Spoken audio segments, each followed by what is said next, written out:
15, 20 points behind, 1 or 2 games to go. Maybe you've got to pull the trigger. Regardless, it's the final game tonight. It's Erangel. It's match 22-0. 4 games to play after this, which of course will be all tomorrow night to close out PCS 3 Apac, to close out PUBG for 2020 in the Apac region. Again, a reminder, of course, the European region will be on after this, not quite immediately, a couple of hours between the broadcasts, but they will be kickstarting their final weekend as well. North America and Asia already concluding earlier on yesterday. Sonics going back-to-back with winning PCS 2 and now winning PCS 3, and MCG taking out PCS Asia. LG Divine looking to follow in the footsteps of Sonics and go for back-to-back victories. Buriram, though, well, they're looking to find their first PCS event win for 2020. One that I feel like has been coming. That's a bit due for them. They've always been second or third, always the bridesmaid, never the bride. But this time, they're in a much better position than they've ever been before Edge. 5 games left, they're in top spot. Yeah, this is pretty unusual for Buriram. They've always seen themselves around that second to fourth place coming into the later edges of the game.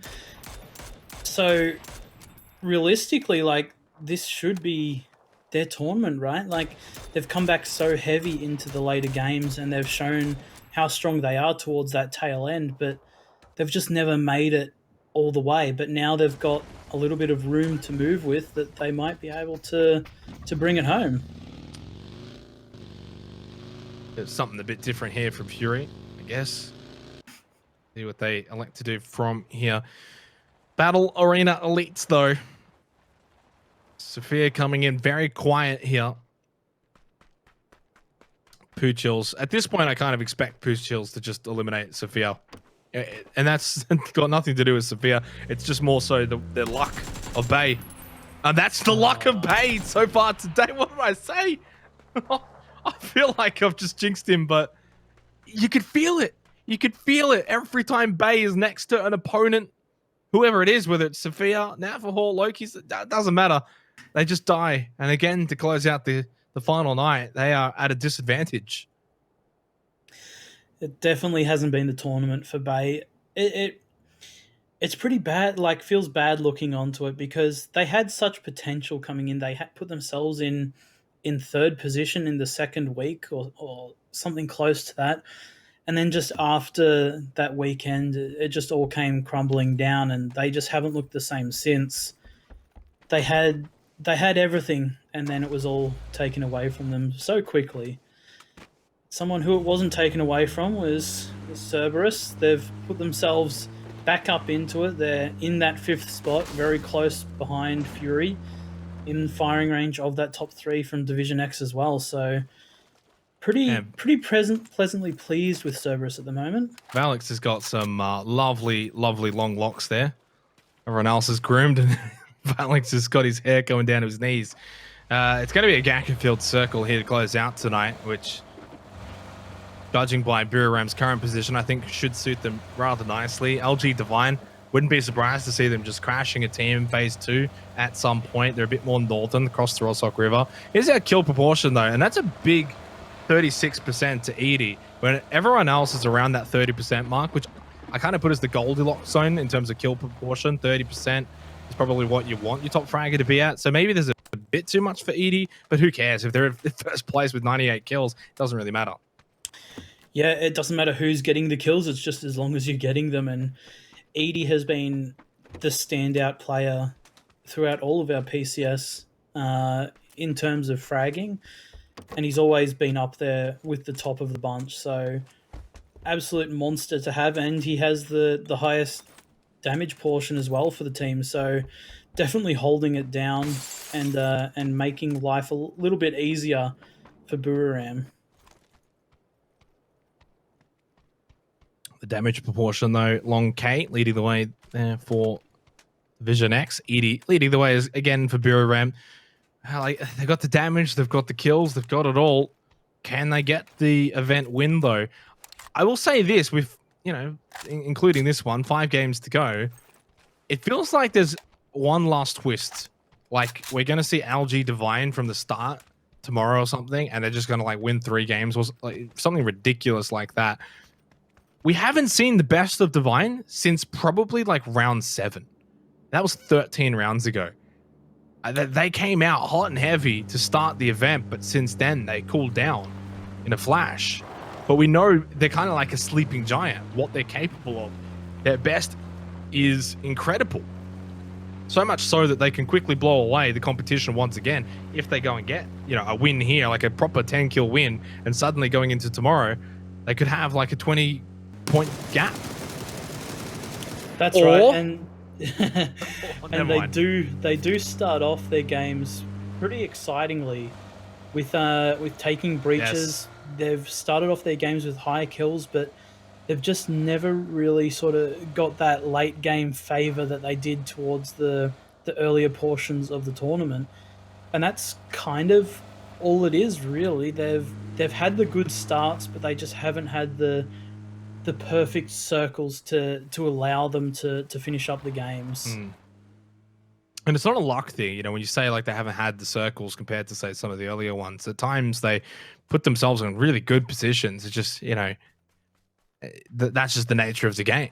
If you can read the game and you can put yourself in the best place, that's going to give you the highest likelihood of getting the circle. Well, I mean, at that point, you're taking away the luck factor, because LG Divine, more than any team, is going to be a team that breaches and looks to get these compounds early on, phases 2 and 3. I mean, heck, we saw him breach a team for phase 1 tonight. So we'll see how they play it from here over at Loot Delivery. From the future, though, Mip and Zuzu, my favorite name. Currently 12th position. They've been stuck around 12th position for quite a while. 1 point behind Battle Arena Elites. They've shown some decent signs without being too amazing. But for a team that is completely different to the old From the Future roster, I think they've done pretty well for what is essentially their first outing for PCS in 2020 at this level. They've done all right. They've certainly been fighting very hard. You just zoom over Nordra and Canaxi. From the Future have indeed been fighting very hard, and this sort of the mid pack is incredibly close. Like 10 points is all they need to put themselves up into 8. 1 point ahead of that put themselves into 7th. So as average as they seem in that 12th position, it's really nothing, like points wise. So for a team who's potentially having a bad tournament, only one game turns it around from being a bad tournament to a potentially really good tournament. So yeah, just keeping your head straight and keeping yourself in the game, that's realistically all you need to have that one outstanding game. Quite going though for Erangel here for the final game of the day. Typically it's Miramar that has the slow nature play.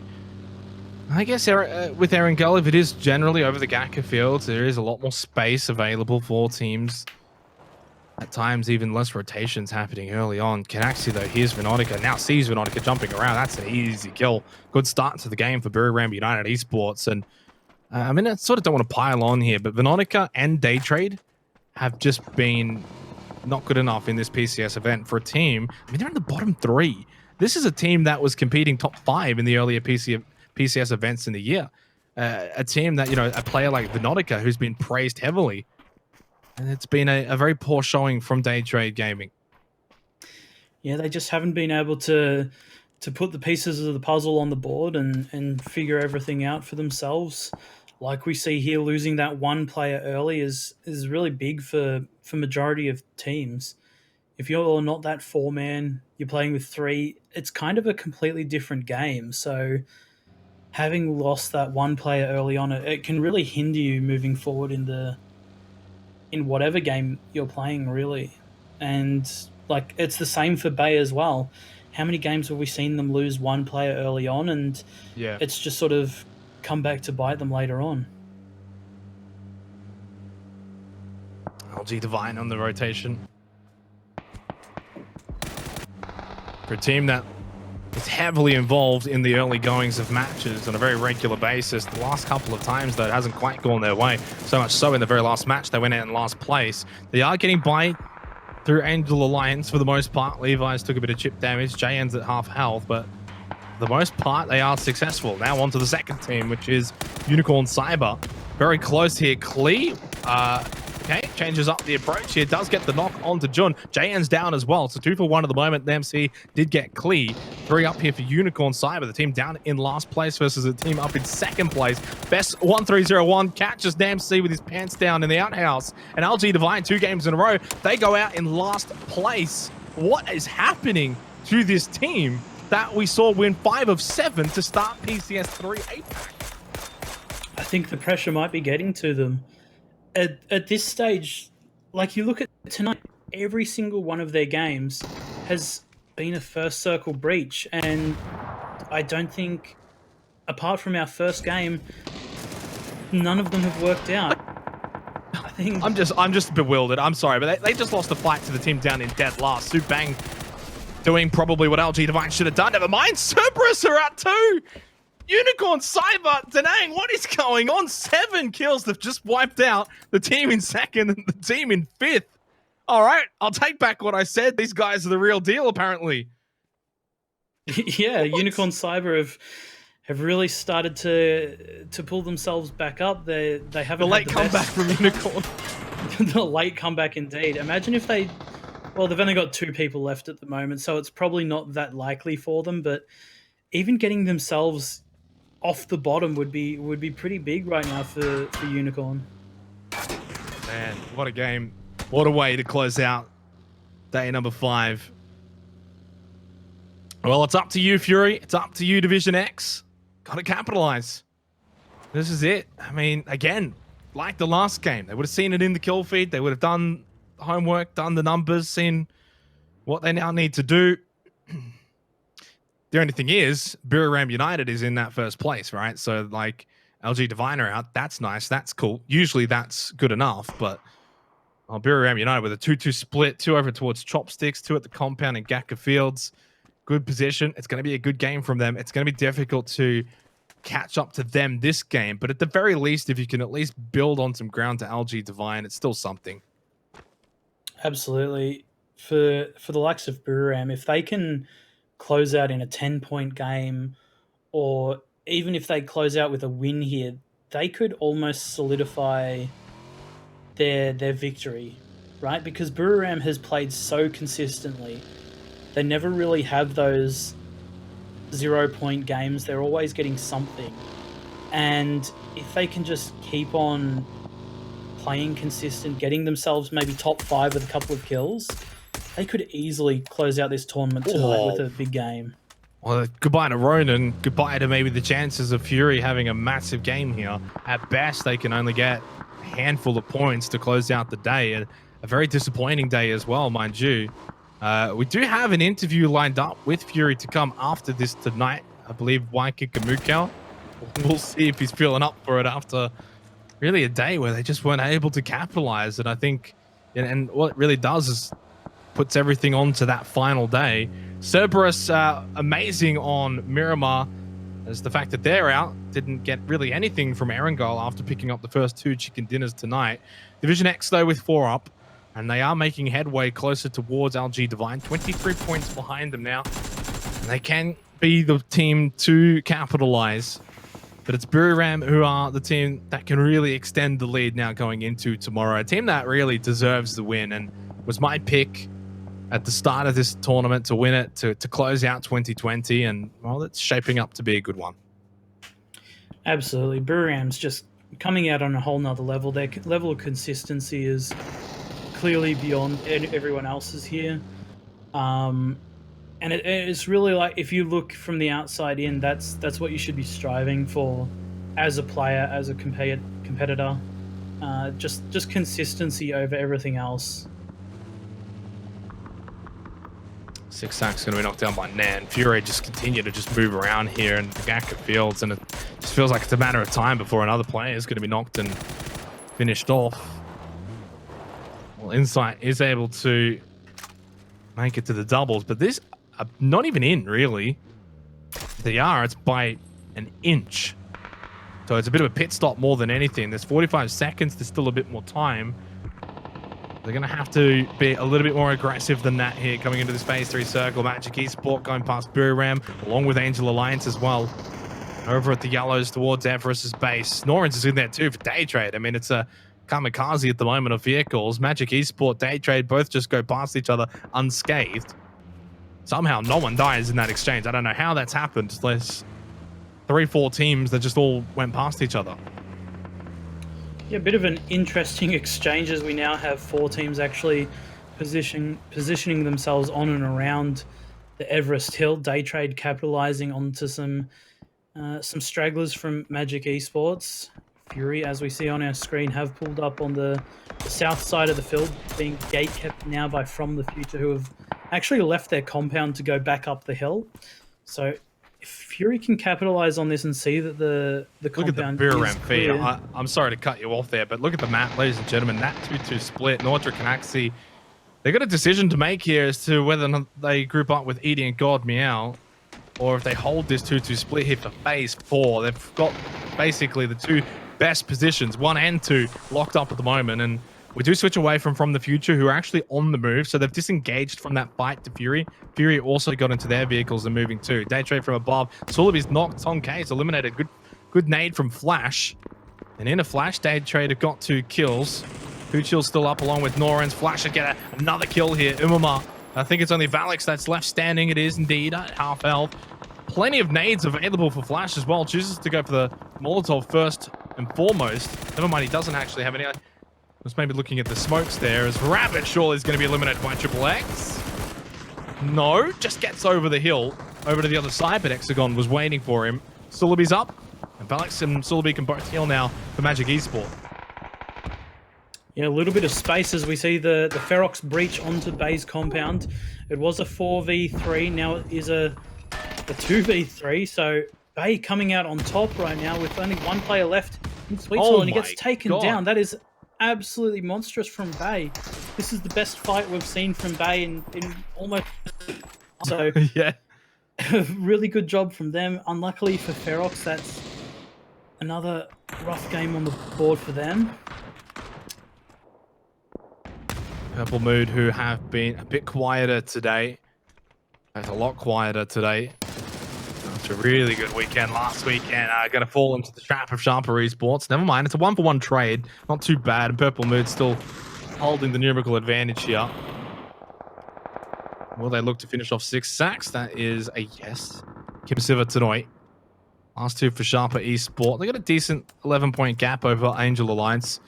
They'll stay in the top 8, you would think, at the conclusion of this game, regardless of what happens from here. Rocky Jims can't get that heal off in time. What a nade from Tanoi. Boss Sense is up against now. Los Santos, though, is going to be able to at least hold one angle. Tanoi, though, with a knockdown onto Los Santos. Boss Sense is currently by himself, standing, and now in a 1 versus 2. What a turnaround for Sharper Esports. Yeah, a fight that you would have really expected to go in Purple Mood's favor, getting the opening knockout. Kim Siver has come back in with Tino and really sort of just brought it back. And Boss Sense is actually able to clean them up. So once again, we see the turnaround. Boss Sense coming in clutch with that big 1 versus 2. They do lose a lot from that fight, though. They're going to have basically no positioning. Well, the 2 players of Purple Mood, but hey, winning the fight, you're going to be pretty happy with that against a pretty decent opponent as well in Sharper Esport.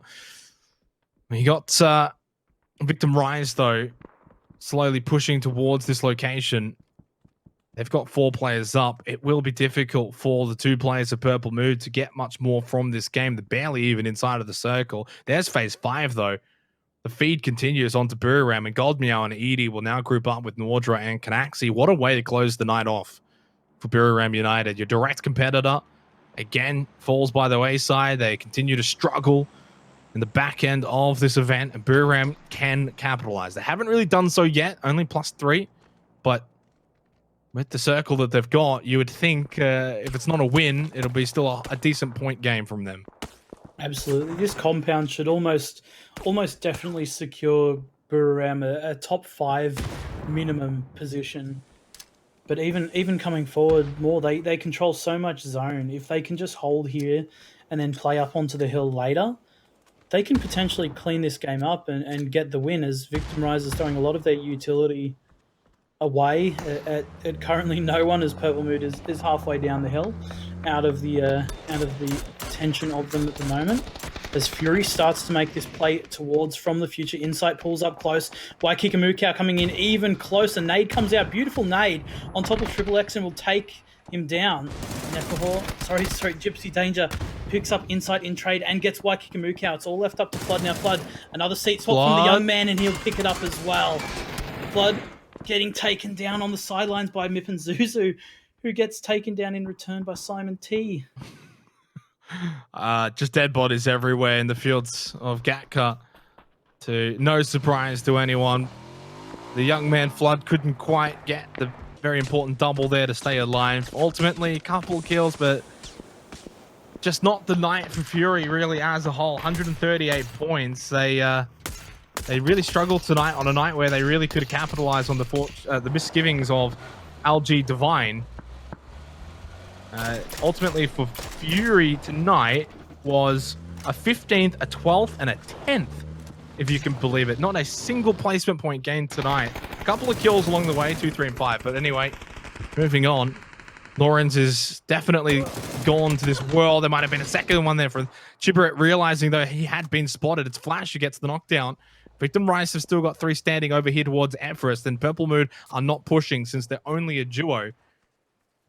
I think there's a very high likelihood that Chiberet can get revived here. And there's a very high likelihood that Buriram are going to get the win, I think, in this game. With the position they've got, 15 seconds until phase number 6. Unless it goes all the way out to the east, where there's a compound being held by Angel Alliance. Looking to finish strong. 2 hands is out. Now down to the final 8 teams. Placement points are on offer. The longer, though, that Division X stay alive, the better, considering LG Divine got nothing from this game. And look at this circle as well. This could definitely lean towards a back-to-back win here for Angel Alliance on Erangel. Buriram still in their compound. Division X up against the wall. Multiple teams around them now. Genforce putting some shots on towards Boss Sense from Purple Mood. Needs to do a lot of work, does Victim Rise. They're kind of in a rough spot. I don't really know how they get themselves into this next zone and away from the eyes of Buriram and Angel Alliance. As you mentioned, though, big opportunity for Angel Alliance to get 2 wins in a row. Could see them leapfrog Sharper Esport again into the top 6. Division X have just been sideswiped. I think it's only Neil that's remaining. Fergus is going to get run over by Genforce. Victim Rise still just looking to get down the hill. Neil just driving around, looking to find a spot that is going to be safe. Doesn't find that spot. Is going to be eliminated. Division X unable to capitalize. They were in a very difficult position, edge of zone, and that blue was pressuring them. Teams inside of the circle already had the best positions. They weren't going to get much more from this game. It's Buriram, though. They're pulling away edge. They are doing what LG Divine should have been able to do a couple of rounds ago and pull away. 6 kills. 73% voted for LG Divine to win APAC. I think the 73% are going to be wrong. Yeah, and Buriram picked up those 6 kills in a matter of not even a minute there on all rotating teams trying to get into the circle. So absolutely capitalizing on everything now, putting themselves 11 points above LG Divine. Now we're down into our top 5. You'd surely think that Buriram can at least put themselves into a top 3 right now, especially because VTR not in the zone, Bay not in the best position. So it'll be all up to, I believe, Buriram and Angel Alliance to who will probably take out this win. Of course, there is still 4 games to go. I don't want to count the chickens before they hatch, but it's just LG Divine need to turn things around themselves, really, at this point. Jukesy, good way to end at least the night for Bay, considering it was a really, really awful night from basically match 1 to match 4. Match 4, though, quite a bit better. 8 seconds till phase 7. Buriram have played this well, though, really well. It will be an interesting dynamic to see tomorrow how they deal with being hunted. Because usually they're the hunter, right? Usually they're second or third. They're trying to chase down a team. Well, now they're going to have to try and hold this lead. It's not a massive lead, but actually pushing out to the shack, which is inside of the circle here. Angel Alliance probably still the team to beat, though, this game. Looking for that back-to-back chicken dinner, which will get them into the top 6. Victim Rise, I've got to say, commendable effort, considering they were top of Everett. Everest, I don't know why I say Everett. They've been fighting teams left, right, and center for the majority of this game, and yet somehow they've still got 3 players alive, pushing down Everest. They still have a very slender margin of a chance to get something else from this match. They've gotten to the top 4, though. A commendable effort. Somehow Loki's lands the headshot onto Samoy, who was moving at a pretty rapid pace. Shiver and Kamals are still up, though, for the time being, looking to just try and get into the fields, go prone, and snake their way. I think they might have gone too far, to be honest, and now it just gives more time for teams to shoot at them. And, well, the theatrics do come to an end there for Victim Rise. 4th place, 5 kills for Angel Alliance. Nan gets involved. Brewery Ram with a 13-point gap now. It keeps building. Definitely does, and this looks like Angel Alliance win. They're starting to push out of their compound now, starting to third party the fight between Buram and Bay. Bay down to 2 players, one currently knocked out, so Jukesy won't be long left for this game, but he has had a good night, all things, well, a good last game, all things considering for the night. Nan will flush him out. Kanaxi looking for Loki's behind the car. Neverhawk proning very close.